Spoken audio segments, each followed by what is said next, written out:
आज अल्हम्दुलिल्लाह इस अकबर के अंदर उस शहंशाह को हम देख रहे हैं जो यहाँ पर एक अलग तरह की दौलत लुटाने के लिए आप लोगों के बीच में आए, और वो दौलत है तालीम की। ये हमारे लिए बहुत ही फख्र की बात है, बहुत खुशी की बात है कि हैदराबाद में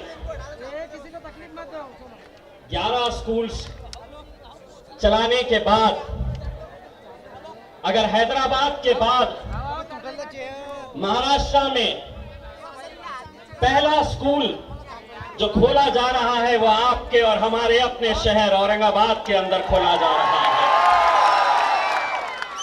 और वो इसलिए कि अल्हम्दुलिल्लाह ये आप लोगों की मोहब्बत है कि जिसने अकबर साहब को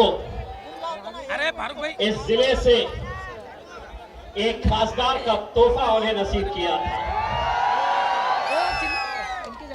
अकबर साहब, आप हमें स्कूल दे रहे हैं, इंशाअल्लाह आने वाले 2 महीनों के बाद एक बहुत बड़ा तोहफा औरंगाबाद की आवाम आपको मजलिस के तौर पे ऊपर देगी। हमारे पास वो लफ्ज नहीं है, वो अल्फाज नहीं है कि हम अकबर साहब का किस तरह से शुक्रिया अदा करें। बहुत सारे नौजवान शायद इस बात से वाकिफ नहीं है, बहुत सारे लोग ये जानते नहीं हैं कि आज से कुछ साल पहले जब अकबर अवैसी साहब के ऊपर जानलेवा हमला हुआ था, उनके जिस्म को छन्नी छन्नी कर दिया गया था, छुरे से, तलवारों से, बंदूक की गोलियां उनके ऊपर चलाई गई थी। क्या आप यकीन कर सकते हैं कि जो अकबर अवैसी साहब आपके सामने बैठे हुए हैं, आज भी उनके अंदर, उनके जिस्म के अंदर आज भी बंदूक की एक गोली अभी भी अटकी हुई है, आज भी है।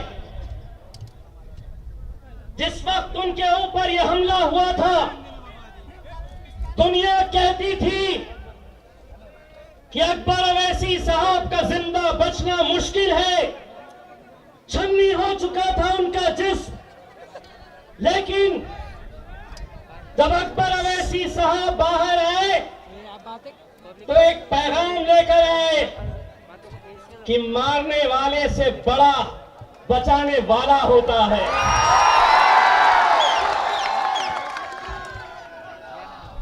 और जब दोबारा एक नई जिंदगी लेकर अकबर अवैसी साहब आवाम के बीच में आए तो उन्होंने अपनी जिंदगी का मकसद बनाया, जिंदगी का मकसद बनाया कि अल्लाह ने मुझे एक नई जिंदगी दी है, अब मैं ये जिंदगी, अब मैं मेरी नई जिंदगी गरीबों के लिए, मिस्कीनों के लिए, जरूरतमंदों के लिए खर्च करूंगा।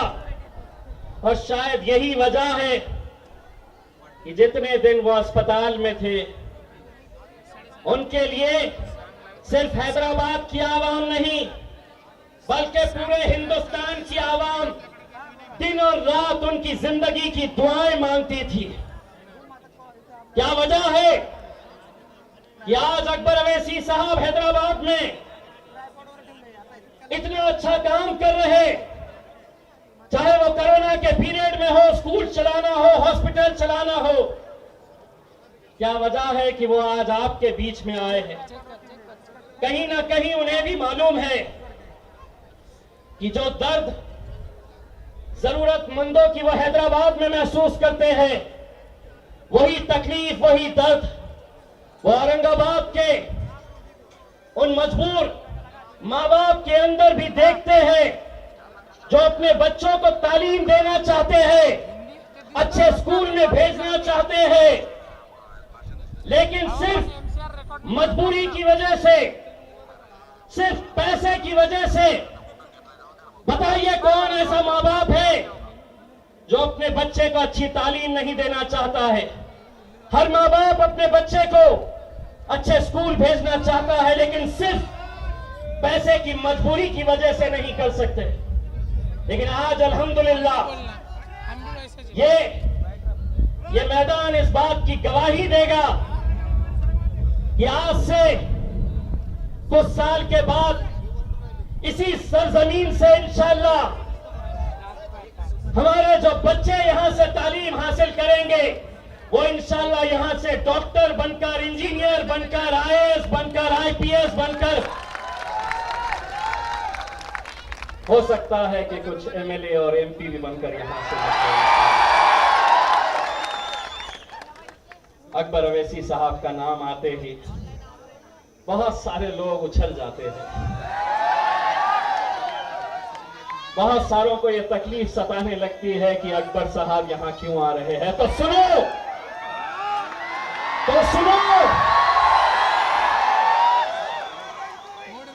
सबसे ज्यादा फैन है अकबर अवैसी साहब उसके काम का सिर्फ भाषण नहीं देते, अकबर अवैसी साहब गरीबों के राशन के बारे में भी सोचते हैं,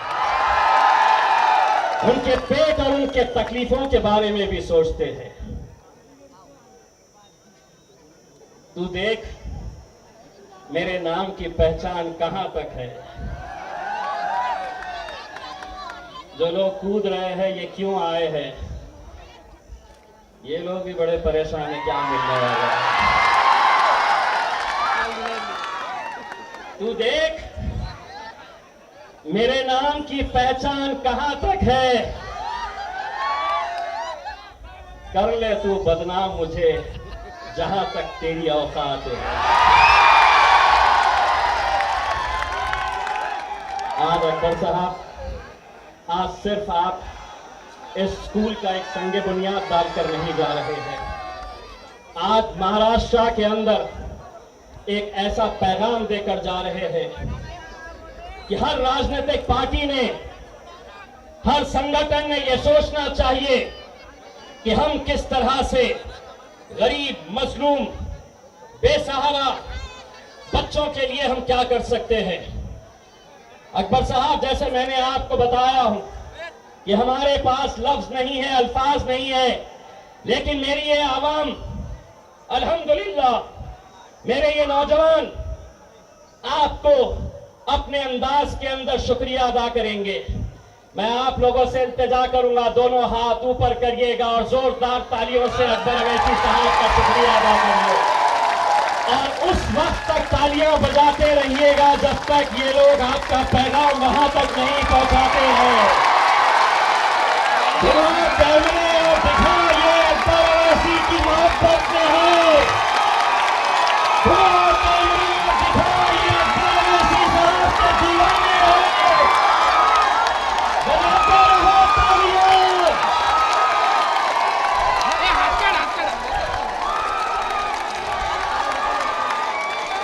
बहुत बहुत शुक्रिया।